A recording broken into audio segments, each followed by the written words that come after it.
स्वागत है आपका एसके अपडेट यूट्यूब चैनल पर। दोस्तों आज मेरी एसएससी सीजीएल की फर्स्ट शिफ्ट में एग्ज़ाम था और मैं आपको पूरा एनालिसिस बताऊंगा कि सेक्शन का लेवल कैसा रहा था और नेक्स्ट शिफ्ट वाली बैच पर किस चीज़ पर फोकस करना चाहिए। तो चलिए दोस्तों शुरू करते हैं। अगर सबसे पहले बात की जाए ना तो सबसे पहले सेक्शन खुल रहा है रीजनिंग का। रीजनिंग का लेवल था जो ओवरऑल इजी टू मॉडरेट रहा है। यही सीरीज हो गया वर्ल्ड रिलेशन कोडिंग डिकोडिंग, इन्हीं से प्रश्न पूछे जा रहे हैं। ठीक है दोस्तों, सवाल ट्रिकी नहीं थे। अगर क्वेश्चन की बात की जाए ना तो इतना भी ट्रिकी नहीं थे, बस थोड़े ध्यान से करने पड़े। मतलब थोड़ा ध्यान देने की जरूरत है उन पे। अगर हवाई बात है, अगर आपने मॉक अच्छे से लगाए हैं, प्रैक्टिस की है, तो आप आराम से 22 23 हो सकता है 25 के 25 अटेम्प्ट कर जाओ। ठीक है दोस्तों, बिल्कुल आराम से डुएबल क्वेश्चन थे। अगर दूसरे सेक्शन की बात की जाए तो वहाँ पे मैथ खुल रहा है, तो मैथ की बात की जाए, मैथ का level overall moderate to hard रहा है दोस्तों। क्योंकि मैंने देखा है जो 14 से 15 क्वेश्चन है वो इजीली बन रहे थे। 25 में से 15 16 क्वेश्चन ही डुएबल थे। अर्थमेटिक से अच्छे क्वेश्चन आए, जैसे कि कह सकते हैं profit loss percentage time and work speed and distance. और जैसे कि दोस्तों मेरी शिफ्ट में अलजेब्रा और ज्योमेट्री के क्वेश्चन बिल्कुल भी नहीं थे। हाँ 2D और 3D के थे ज़्यादातर, जैसे एक चीज़ से दूसरी चीज़ बनाई जाती है उस हिसाब से। ठीक है दोस्तों, खास बात ये रही है कि 2D और 3D मेंसुरेशन से क्वेश्चन पूछे गए थे और कैलकुलेशन थोड़ा हैवी था, लेकिन थोड़ा बोलते हैं ना जिसकी प्रैक्टिस अच्छी थी उसके लिए मैनेजेबल भी था। सबसे जरूरी था टाइम मैनेज करना। हो सकता है दोस्तों आपको मैथ रीजनिंग में आपका बहुत सारा टाइम जाता हुआ दिखाई दे, लेकिन आपको घबराना नहीं है। आपको रीजनिंग के क्वेश्चन अच्छे से ध्यान से सोल्व करने हैं, जो भी कंसेप्ट लग रहा है उनको ध्यान से देखना है। लेकिन मैथ में आपको हो सकता है क्वेश्चन को स्किप करके चलना पड़ेगा, तब जाके आपका टाइम मैनेज होगा। अगर आप एक ही मैथ के क्वेश्चन पे रुक के उसको करना चाहोगे तो हो सकता है आगे का टाइम आपको बिल्कुल भी ना मिले।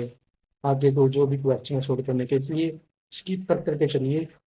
अगर टाइम बचे तो आप बाद में उन क्वेश्चनों को थोड़ा ध्यान से देख लीजिएगा। ठीक है दोस्तों, अगर बात की जाए इंग्लिश की, इंग्लिश सेक्शन इस बार लेंथी और टाइम टेकिंग है। कॉम्प्रिहेंशन वगैरह तो बिल्कुल पूछो मत, इतना हार्ड था कि उसकी वर्डिंग भी नहीं समझ में आ रही थी कि क्या पूछ रहा है, किसके बारे में है, और ये मतलब इसका कंक्लूजन क्या है। Flow chart, reading comprehension, error detection और फिल इन द ब्लैंक्स, यहीं से आए हैं क्वेश्चन बने हैं। और वोकेबलरी वाले पार्ट डायरेक्ट, लेकिन कॉम्प्रिहेंशन और ग्रामर ने टाइम लिया है। ठीक है दोस्तों, और जो नरेशन वगैरह होमोनियम्स होते हैं जो सेम साउंड वाले वर्ड, वो भी ज़्यादातर पूछे गए हैं। स्टूडेंट को ध्यान रखना चाहिए कि इंग्लिश अटेम्प्ट करते टाइम मैनेज करे, वरना मैथ और रीजनिंग के लिए टाइम नहीं बचेगा। दोस्तों अगर मैं मेरी ओर से बताऊं, जैसे मैंने एग्जाम देखा है, अगर उसके हिसाब से सबसे पहले आप रीजनिंग को अटेम्प्ट करो, उसके बाद मैथ, और मैथ को स्किप करते हुए चलना, उसके बाद आप रीजनिंग इंग्लिश पे आओ। क्योंकि जीएस के लिए आपके 10 से 12 मिनट भी बहुत ईजी है, 10 मिनट में आप अच्छे से कर लोगे। ठीक है दोस्तों, वही बात है अगर जनरल अवेयर्स की बात की जाए तो जीके का लेवल मॉडरेट से टफ रहा है।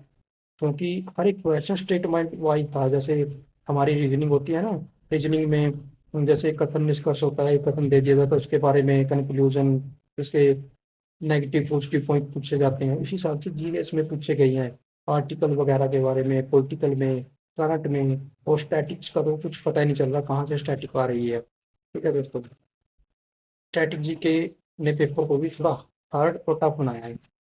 अगर दोस्तों नेक्स्ट नेक्स्ट जो शिफ्ट होगी, जो भी स्टूडेंट्स की है, तो उनके लिए सेफ अटेम्प्ट करने का तरीका यही रहेगा, रीजनिंग को पहले अटेम्प्ट करें, इजी स्कोरिंग है। ठीक है दोस्तों, मैथ में कैलकुलेशन फास्ट रखें, और थोड़ा 2D 3D पर मेंसुरेशन पर रिवाइज करके जाएं फॉर्मूला वगैरह, और जितना उसके स्किप करके चले प्रश्नों को। इंग्लिश में लंबा टाइम वेस्ट ना करें, इजी क्वेश्चन पहले कर लें जो भी आपको इजी लग रहे हैं। कॉम्प्रिहेंशन वगैरह अगर आपके पास टाइम बच रहा है तो उसको दोबारा रीडिंग करके समझ आ रहा है तो बाद में कर सकते हैं।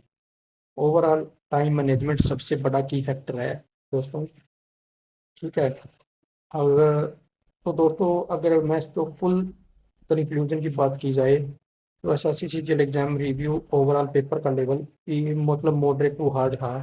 मैथ और इंग्लिश थोड़े टाइम कंज्यूमिंग रहे हैं। नेक्स्ट शिफ्ट वाले घबराने की जरूरत नहीं है, बस स्मार्ट तरीके से अटैम्प्ट करें।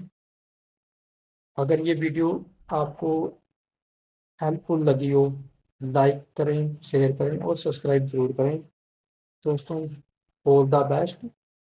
आई विश यू आपका एग्जाम बहुत अच्छा जाए।